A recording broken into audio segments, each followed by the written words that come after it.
नमस्कार, मैं हूँ निधीश त्यागी और आप हैं हरकारा डीप डाइव पर।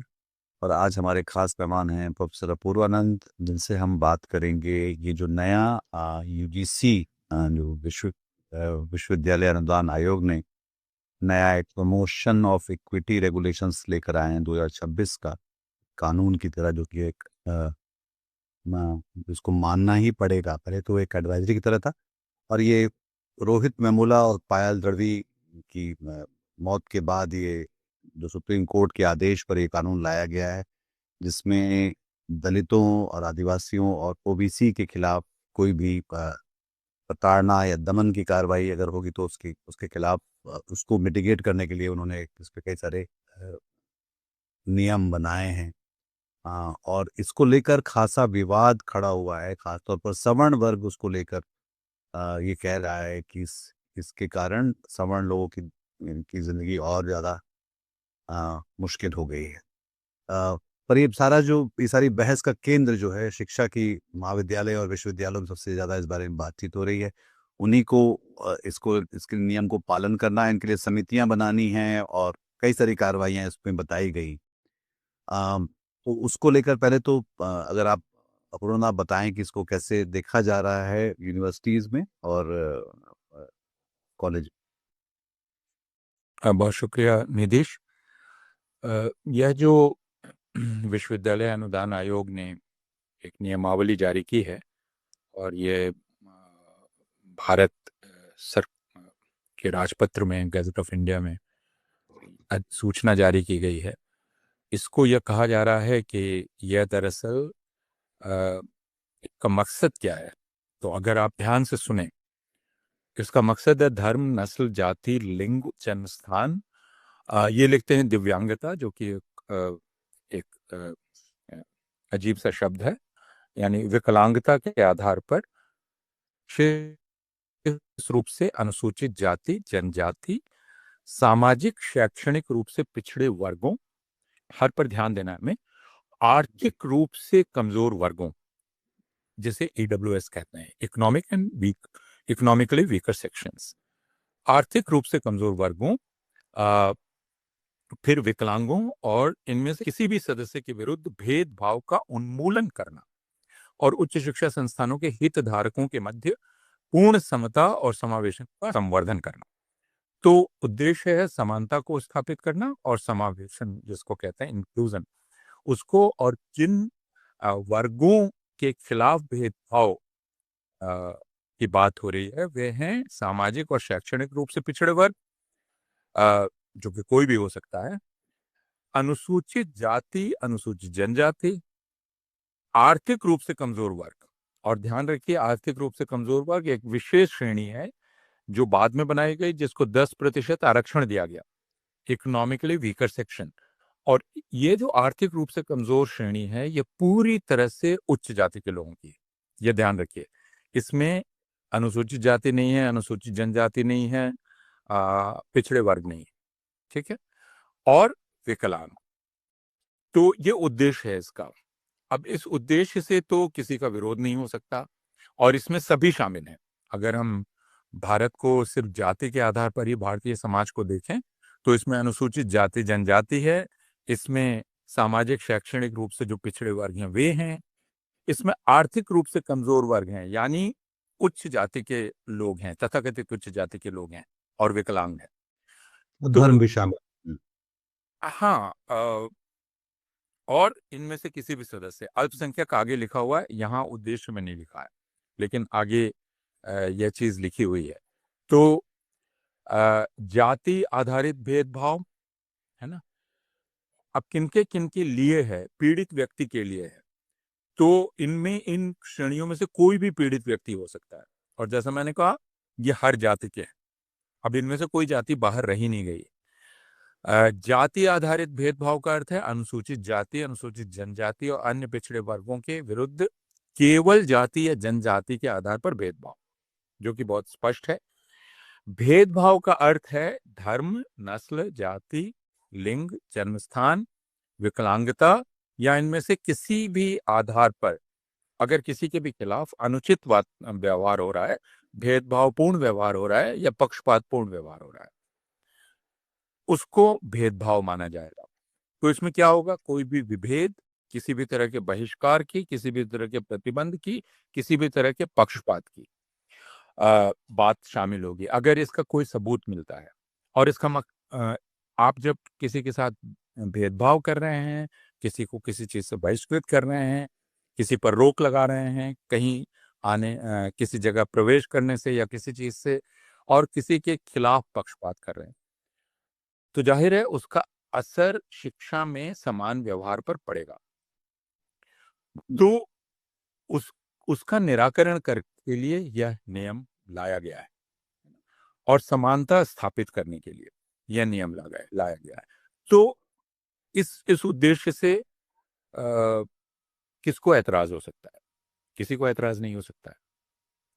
लेकिन इसके विरुद्ध एक आंदोलन जैसा खड़ा करने का प्रयास किया जा रहा है, और वह आंदोलन उन लोगों के द्वारा खड़ा किया जाने का प्रयास कर रहा है जो खुद को सवर्ण कहते हैं, लेकिन वो खुद को सामान्य श्रेणी कह रहे हैं, जनरल कैटेगरी कह रहे हैं।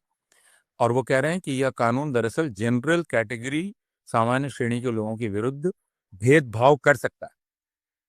जैसा मैंने अभी आपको पढ़कर सुनाया, इसमें स्वयं तथाकथित सामान्य श्रेणी के लोग शामिल हैं इकोनॉमिकली वीकर सेक्शन में। तो फिर उनके विरुद्ध भेदभाव कैसे होगा, उन पर कोई आपराधिक मामला कैसे दर्ज हो जाएगा, ये मेरी समझ के बाहर है। जो भेदभाव करेगा उसके विरुद्ध कार्रवाई हो सकती है, लेकिन उसके लिए भी लंबी प्रक्रिया है, और उस पर हम आगे बात करेंगे। तो फिर इसको लेकर तो हंगामा किस बात पे क्यों हो रहा है, आपको लग रहा है? देखिए, हंगामा इस तरह हो रहा है कि हमारे देश में भेदभाव के अनेक रूप हैं, हम सब लोग जानते हैं।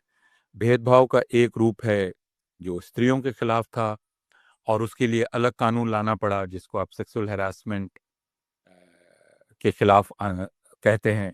और जब वह कानून आया तो आपको याद होगा कि पुरुषों के एक तबके ने उसका बहुत विरोध किया, क्योंकि उनको कहा गया इसका दुरुपयोग होगा। तो वो तुरंत कहने लगते हैं दुरुपयोग होगा। लेकिन पहला तथ्य है कि क्या भेदभाव होता है कि नहीं। क्या कार्यस्थल पर, काम करने की जगह पर औरतों का यौन उत्पीड़न होता है कि नहीं, उनके साथ यौन आधार पर दुराचार होता रहा है कि नहीं। पहले इस तथ्य को स्वीकार करना चाहिए, और अगर ये होता रहा है तो इसका उपाय क्या है।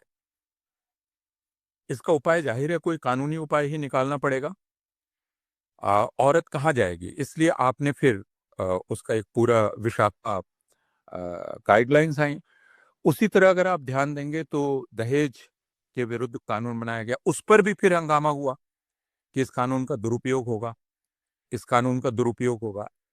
फिर अनुसूचित जाति जनजाति के लोगों के ऊपर उत्पीड़न के विरुद्ध कानून आया, आपको ध्यान होगा, इस पर भी बहुत हंगामा हुआ कि ये फिर उच्च जातियों के खिलाफ इस्तेमाल होगा। लेकिन अगर हम बिल्कुल ईमानदारी से देखें तो इतने वर्ष हो गए इन कानूनों के, क्या हमारे पास कोई अध्ययन है जो ये बतलाता है कि इन कानूनों का दरअसल सामान्य तौर पर दुरुपयोग हुआ है? नंबर एक। नंबर दो, क्या इन कानूनों के रहने के बाद भी अगर आप कन्विक्शन देखेंगे तो कितना हुआ है? इसका मतलब इनको लागू करना इतना आसान नहीं है, और वह इसलिए कि अभी भी हर जगह प्रभावी जो लोग हैं वो पुरुष हैं, और प्रभावी वे लोग हैं जो दहेज को मानते हैं। हमारे समाज की संरचना ऐसी है जिसमें हर जगह प्रभावी पदों पर वे लोग बैठे हैं जो तथाकथित उच्च जाति के हैं। यानी कानून को लागू करने वाला जो पूरा तंत्र है, वह तंत्र अभी भी उन लोगों के हाथ में है जो पुरुष हैं या पुरुषवादी हैं, जो तथाकथित उच्च जाति के हैं, जो ताकतवर समुदायों के हैं। तो कानून तो उन्हीं को लागू करना है। मैं आपको सिर्फ एक बहुत छोटी सी बात कहना चाहूंगा कि अनुसूचित जाति जनजाति के उत्पीड़न के खिलाफ कानून का इस्तेमाल करना इतना सरल नहीं है, क्योंकि जब आप जाते हैं तो पहले तो पुलिस प्रतिरोध करती है, पुलिस उसको दर्ज नहीं करना चाहती है, हर संभव तरीका अपनाया जाता है रुकावट पैदा करने का। डर, मैं खुद ऐसे मामलों का गवाह रहा हूं जिसमें मामला दर्ज कराने की कोशिश की गई है और उसमें जिसे कहते हैं रिवर्स केस, रिवर्स एफआईआर, वो उन्हीं लोगों पर कर दी गई है वापस। तो ये बहुत ही कठिन बना दिया जाता है इसको। तो जाहिर है कि इसमें कौन लोग विरोध कर रहे हैं? इसमें विरोध कर रहे हैं उच्च जाति के लोग।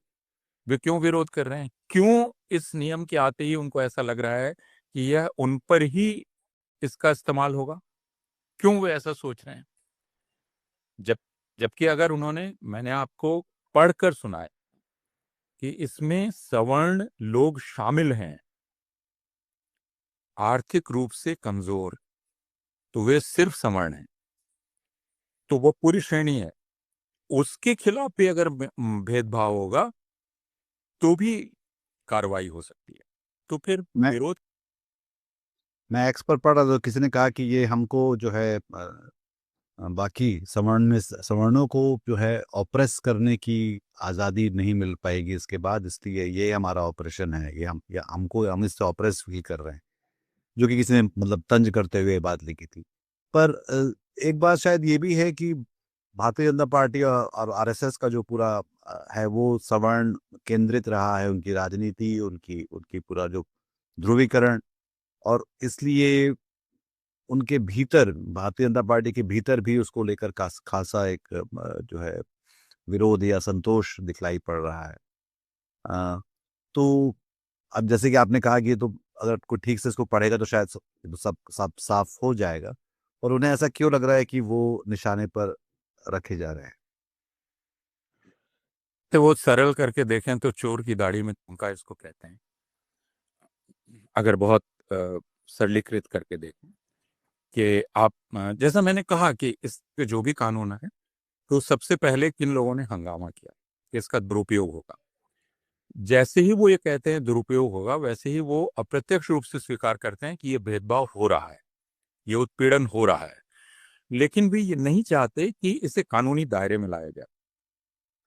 वे ये कहते हैं इससे सामाजिक समरसता भंग होगी, क्योंकि जैसे होरी ने बर्दाश्त किया, गोबर ने बर्दाश्त नहीं किया। अगर आप से 80 साल पुरानी बात देख लें, 70 साल पुरानी बात देख लें, 90 साल पुरानी बात देख लें, तो होरी ने तो बर्दाश्त किया और वो मरा। गोबर ने विद्रोह किया तो वो दंडित भी हुआ और लोग भी दंडित हुए। अगर उस वक्त ये कानून होता तो फिर क्या होता? या फिर सदगति जो प्रेमचंद की कहानी है, मैं बाद के दलित लेखकों की कहानियां नहीं ले रहा हूं, लेकिन सदगति को ले लें, ठाकुर का कुआं को ले लें। तो उस समय अगर ये कानून होता तो गंगी जा सकती थी, एक मामला दर्ज कर सकती थी कि मुझे कुएं से पानी नहीं भरने दिया जा रहा है। तो जो लोग विरोध कर रहे हैं वे तमाम वे लोग हैं जो ये मानते हैं कि हाँ, ये सामाजिक आचरण रहा है और इसके लिए उनको दंडित नहीं किया जाना चाहिए।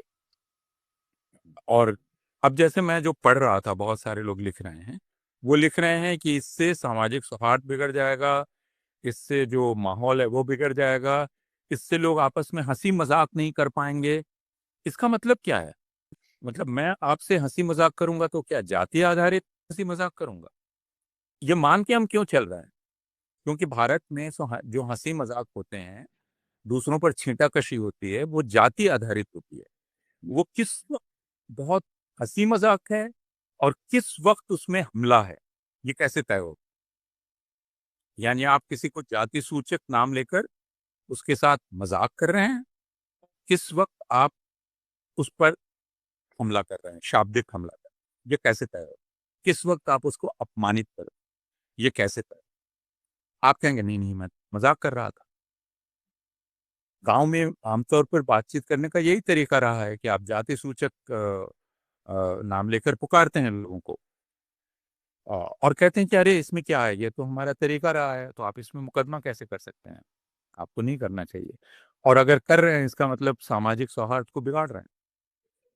वे अपनी आदत नहीं बिगाड़ना चाहिए। जैसे जो विकलांग लोग हैं, है ना, डिसेबल्ड हैं, उनके साथ भी हम इस तरह की बातें करते हैं, है ना। हमारे पूरे सारे मुहावरे इस तरह के बने हुए हैं। हम इनके बारे में कभी नहीं सोचते कि हमारी भाषा में ही वह घृणा और हिंसा छिपी हुई है। तो जो लोग इस भाषा का इस्तेमाल करते आए हैं, उनका कहना यह है, ये मेरा अधिकार है। अब आप मुझे क्यों रोक रहे हैं? ये उनका कहना।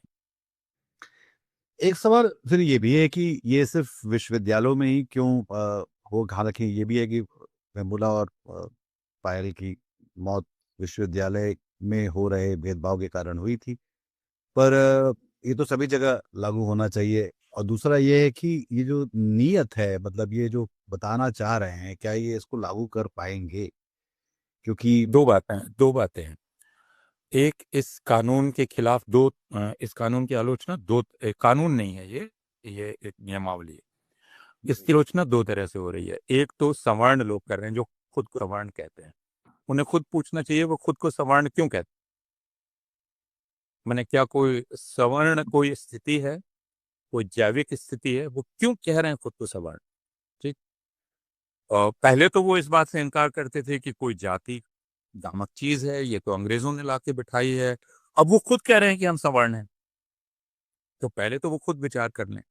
दूसरा यह कि आपने ये प्रश्न किया, इसकी आलोचना अनुसूचित जाति, जनजाति और अति पिछड़े वर्गों के लोग कर रहे हैं। क्यों कर रहे हैं? उनका कहना यह है कि यह पहली बार नहीं आया है। 2012 में जो नियमावली थी वही भेदभाव के खिलाफ, एंटी डिस्क्रिमिनेशन, उसको उसको हटाकर यह लागू किया जा रहा है। और अगर आप दोनों की तुलना कर लेंगे तो उसके मुकाबले यह ज्यादा ढीला ढाला है। ठीक। वे ये कह रहे हैं कि इसमें एक बहुत बड़ा जो दोष है वो ये कि इसमें आईआईटीज नहीं है, इसमें वे संस्थाएं नहीं हैं जो यूनिवर्सिटी ग्रांट्स कमीशन के अंतर्गत नहीं। और पिछले दिनों जो अनुसूचित जाति जनजाति के आत्महत्या के छात्रों की खुदकुशी की घटनाएं में सुनाई पड़ी हैं, वे ज्यादातर आईआईटी से सुनाई पड़ी। जहां डिस्क्रिमिनेशन की ज्यादा घटना आरोप लगे हैं वो आईआईटीज हैं और इस तरह के संस्थान हैं जो बहुत ही क्लोज्ड हैं। वे इस पूरे नियम के बाहर हैं।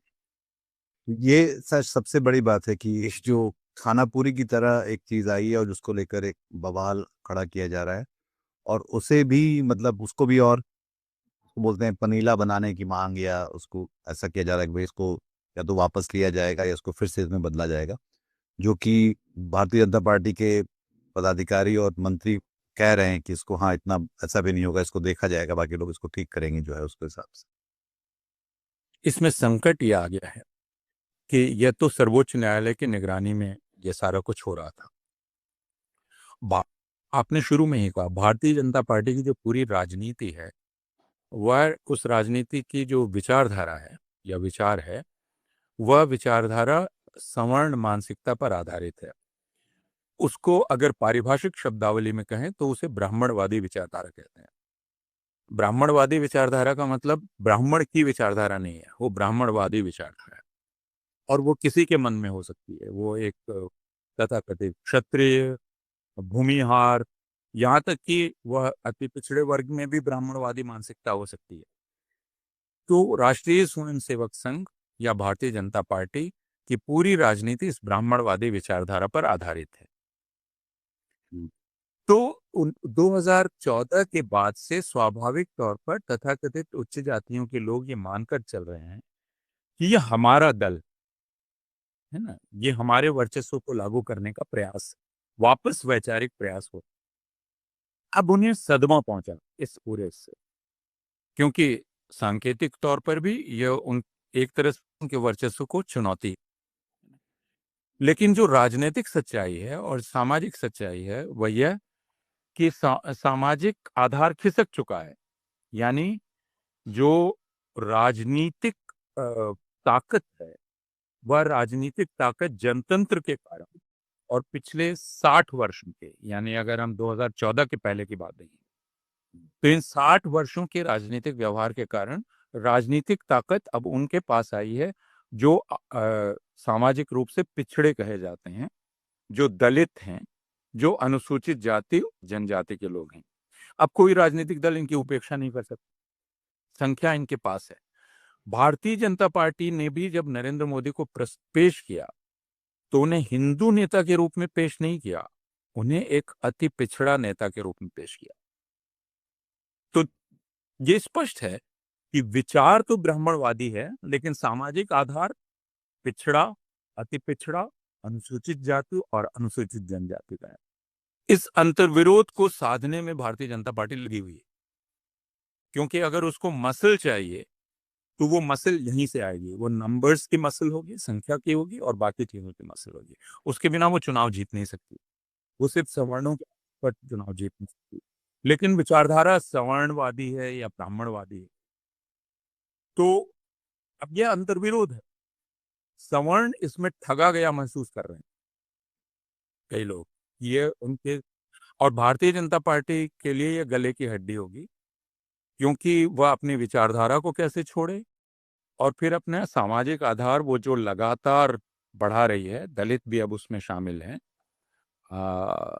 और अति पिछड़े भी हैं, पिछड़े भी हैं, वो उनको भी कैसे अपने साथ रखे। तो यह उसके लिए गले की हड्डी है भारतीय जनता पार्टी के लिए। और दूसरी की जो अपने आप को सवर्ण जाति के लोग कहते हैं, उनके लिए थोड़ा आत्मावलोकन का समय है कि आप आरक्षण के विरुद्ध यह कहते रहे कि आज तक भारत में जातिवाद नहीं गया, 75 साल के बाद भी आरक्षण क्यों है, लेकिन पहला मौका आया और आपने जाहिर कर दिया कि आखिर आप सवर्ण हैं, तो आपने ही ये किया ना, आपने आगे बढ़कर स्वागत नहीं किया। जैसे पहले पुरुषों ने रेजिस्ट किया। हम डोमेस्टिक वायलेंस बिल की बात करते हैं तो सबसे ज्यादा चिंतित पति हो जाते हैं या परिवार के लोग हो जाते हैं। क्यों भाई? हम तो कहते रहते हैं कि आदर्श नारी भारतीय परिवार को चलाती है, तो अब उस नारी के पक्ष में अगर एक कानून है तो आप ये क्यों मान के चल रहे हैं कि वो नारी अपने ही पति और अपने ही पति के लोगों के खिलाफ गलत मुकदमा दायर कर देगी? ये आप क्यों मान के चल रहे हैं? उसी तरह आप कार्यस्थल पर जब यौन दुराचार की बात करते हैं तो आप क्यों मान के चलते हैं कि औरतें आप पर गलत मुकदमा दायर कर देंगी? कौन डर रहा है? तो आप पहले ये स्वीकार कीजिए कि ये चीजें हो रही थी और आपके पास कोई उपकरण नहीं था, कोई औजार नहीं था, कोई तरीका नहीं था कि इनका आप निराकरण कर सकें, इनका समाधान कर सकें। सेक्सुअल हैरासमेंट की कितनी कंप्लेंट हो ही पाती थी। बिल्कुल। जब भावरी देवी गई अपनी शिकायत लेकर तो उच्च न्यायालय ने क्या कहा कि उच्च जाति के लोग कर ही नहीं सकते हैं बलात्कार। ये तो कहा उच्च न्यायालय, यानी भावरी देवी का बलात्कार ही झूठ साबित हो गया उसके साथ जो यौन दुराचार हुआ, क्योंकि उच्च न्यायालय के अनुसार उच्च जाति के लोग ऐसा कर नहीं सकते, वो छू ही नहीं सकते उसको। वो इसमें जो एक और बात यह है कि जो जैसा कि मतलब हमको साफ साफ दिखलाई पड़ रहा है कि हिंदू समाज मोटे तौर पर इस पर जो इसको लेकर जिसके बीच में हंगामा भी है, जिसको लेकर हल्ला भी हो रहा है और जो दोनों तरह से इसमें जो आप कह रहे हैं कि फंस रहा है, पर अल्पसंख्यकों को लेकर जो कुछ पूरे देश में हो रहा है वो यहाँ के विश्वविद्यालयों और महाविद्यालयों में भी होता दिखाई पड़ता है। तो उन पर वो कहाँ है इस नियम कानून या कायदे? इसमें लिखा हुआ है अल्पसंख्यक, इसमें धर्म लिखा हुआ है ना, तो कहने को लिखा हुआ है। और एक तर्क ये भी दिया जा रहा है जो बहुत दिलचस्प है, मैंने पढ़ा किसी के, क्योंकि बहुत लोग बहुत परिष्कृत तर्क देने का प्रयास कर रहे हैं। उसमें एक जो बहुत परिष्कृत तर्क है वो ये कि यह जो पिछड़ा वर्ग इसमें शामिल किया गया, इससे भी बहुत लोगों को परेशानी है। ये उनका कहना है कि ये जो ओबीसीज हैं, पिछड़ा वर्ग है, ये तो बहुत जगह बहुत दबंग जाति हैं और ये स्वयं दलित जातियों पर का उत्पीड़न करती हैं, तो उनको इसमें क्यों शामिल किया गया? तो आज सुबह एक मित्र से बात हो रही थी, मैं समझने का प्रयास कर रहा था, और उन्होंने कहा कि अगर आप ध्यान से देखें जिन कैटेगरीज को, जिन श्रेणियों को इसमें चिन्हित किया गया है, तो एक बात इनमें कॉमन है कि इन सब के लिए आरक्षण है। अगर आप अल्पसंख्यकों को छोड़ दें, अल्पसंख्यकों के लिए कहीं आरक्षण नहीं, क्योंकि भारत में धर्म के आधार पर आरक्षण को गलत माना जाता है। तो आपने मुसलमानों के लिए और ईसाइयों के लिए तो कहीं आरक्षण रखा नहीं है प्राय। लेकिन ईडब्ल्यूएस आरक्षण, अ, अ, विकलांग आरक्षण, अनुसूचित जाति आरक्षण, अनुसूचित जनजाति आरक्षण। इसका मतलब जो चीज कॉमन है वो कोटा है। और हम ये जानते हैं कि एक जो अपमानजनक संबोधन है वो क्या है, तुम कोटा वाले हो। तो जैसे ही मैं आपको कहता हूं तुम कोटा वाले हो, वैसे ही मेरा आपके प्रति नजरिया तय हो जाता है, मैं कैसा आपके साथ क्या व्यवहार करूं। तो ये सारी बातें हैं जिन पर हम सब लोगों को मिलकर विचार करना चाहिए अगर हम एक समाज बनना चाहते हैं। एक तरफ तो हम ये कहते हैं कि नहीं नहीं हम एक समाज हैं, हमारे भीतर कोई अंतर नहीं है, लेकिन उसी समाज के कुछ हिस्से ये कह रहे हैं कि भाई हम महसूस कर रहे हैं कि हमारे खिलाफ भेदभाव है। तो दूसरा उस पर नाराज हो जाता है कि तुम महसूस कैसे कर सकते हो, इसका मतलब तुम हम पर आरोप लगा रहे हो। तो ये एक बहुत अजीब सी बात। आखिरी में इसमें जो बात है कि आपको क्या लगता है कि ये इसकी जो प्रतिबद्धता को लेकर है, क्योंकि साफ तौर पर ये विश्वविद्यालय अनुदान आयोग को तो खुद ही करना चाहिए था, अव्वल तो खुद इसकी इसके लिए सुप्रीम कोर्ट के दबाव की या उसकी जरूरत नहीं पड़नी चाहिए थी। तो पर इसलिए ये लगता है, और जो अभी तक का जो हाल के जो सालों में हम देख सकते हैं विश्वविद्यालय में जो भी कुछ चल रहा है उसकी उसकी उसकी रोशनी में, कि इसको लेकर कितनी गंभीरता और कितनी प्रतिबद्धता दिखाएंगे। देखिए हमारी सामान्य प्रवृत्ति इनकार करने की है। और मैं सिर्फ एक घटना बतला रहा हूँ, ये 2007 या 8 की घटना है। उसके बाद ऐसी बहुत सारी घटनाएं हुई। हम all India institute of medical sciences गए थे जब हमें ये सूचना मिली कि एक छात्र के साथ जाति के आधार पर उसका उत्पीड़न किया गया। हम वहाँ गए और हम हॉस्टल गए। उसके उस समय ही हमने एम्स के डायरेक्टर, उस वक्त डॉक्टर वेणुगोपाल थे, जिनका नाम सुना होगा आपने, मशहूर डॉक्टर गोपाल,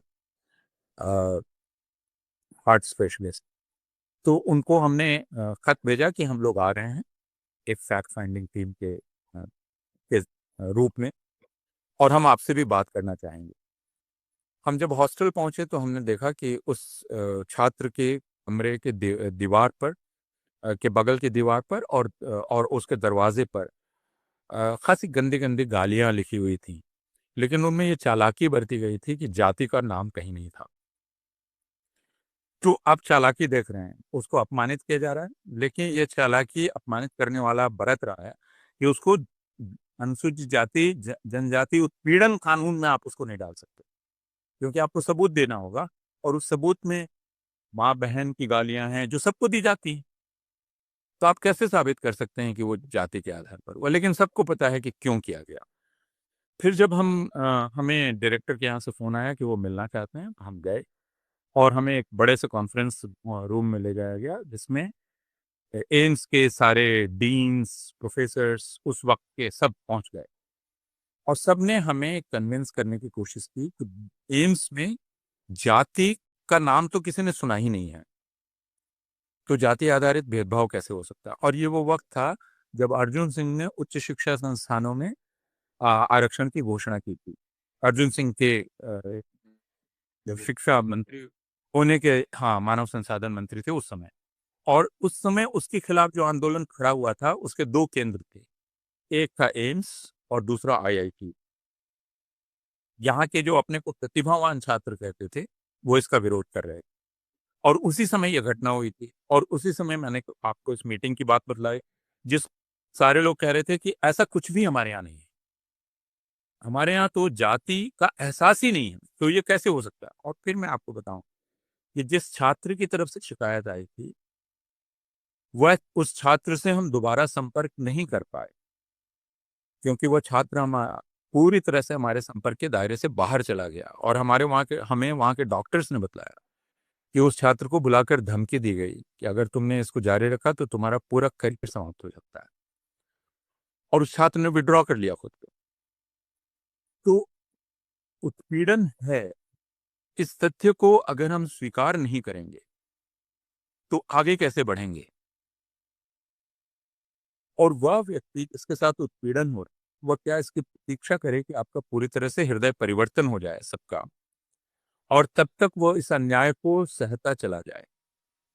या अगर भारतीय संविधान में समानता का अधिकार है और नाइंसाफी के खिलाफ कानूनी कार्रवाई का प्रावधान है, तो क्या मैं उसका इस्तेमाल ना करूं सिर्फ इसलिए कि उससे सामाजिक सद्भाव बिगड़ सकता है? ये सारे प्रश्न हैं। और हमारे शिक्षा संस्थानों में क्यों इसको लेकर इतना ज्यादा रोष उमड़, मुझे अभी तक याद है, मैं यूनिवर्सिटी के हॉस्टल से संबंधित था और वहाँ डॉक्टर अम्बेडकर की जयंती 14 अप्रैल के बारे में कुछ छात्रों ने कहा, जो आप समझ सकते हैं किस समुदाय के छात्र होंगे, दलित समुदाय के। और मैंने ये बहुत तकलीफ के साथ देखा कि उस कार्यक्रम में तथाकथित उच्च जाति का कोई छात्र शामिल नहीं हुआ। आप इसको कहेंगे ये भेदभाव नहीं है, ये उनका निर्णय है, वो शामिल नहीं होंगे, लेकिन वो किस सामूहिकता में शामिल होना चाहते हैं और किस में शामिल नहीं होना चाहते हैं। और हम विश्वविद्यालयों में किस प्रकार की सामूहिकता का निर्माण कर रहे हैं, ये एक प्रश्न है जिस पर हम लोगों को विचार करने की आवश्यकता है। तो पहले तो इस बात को स्वीकार करना, जो 2007-8 के बाद से जो चर्चा शुरू हुई, वह थी भेदभाव के तथ्य को स्वीकार करना कि वह है। लेकिन अगर आप उससे पूरी तरह से इनकार कर देंगे तो फिर समाज कहाँ बढ़ेगा? अब क्या हालत है? अब यह हालत है कि विश्वविद्यालय पाठ्यक्रम में जाति के उल्लेख से भी इनकार कर रहे हैं। वो कह रहे हैं नहीं नहीं, जाति अपने आप में डिवाइसिव है, तो आप कास्ट को लाइए ही मत, है ना। कास्ट की चर्चा मत कीजिए, ये डिवाइसिव है। दूसरा, वो कहते हैं डिस्क्रिमिनेशन ये शब्द भी मत लाइए, ये नकारात्मक शब्द। तो समाज में डिस्क्रिमिनेशन हो, लेकिन पाठ्यक्रम में वो नहीं आना चाहिए। दिल्ली विश्वविद्यालय में अर्थशास्त्र के मेरे कोलीग्स ने मुझे बताया कि एक पर्चा था इकोनॉमिक्स ऑफ डिस्क्रिमिनेशन, तो प्रशासन ने कहा कि नहीं नहीं नहीं, ये बड़ा नकारात्मक है ना। और डिस्क्रिमिनेशन सुनने में भी बड़ा खराब लगता है फोनेटिकली, इसमें क्री क्री का साउंड आता है, तो इसको आप छोड़ दीजिए। तो भेदभाव बुरा लगता है सुनने में, डिस्क्रिमिनेशन सुनने में बुरा लगता है, लेकिन वो हो तो रहा है।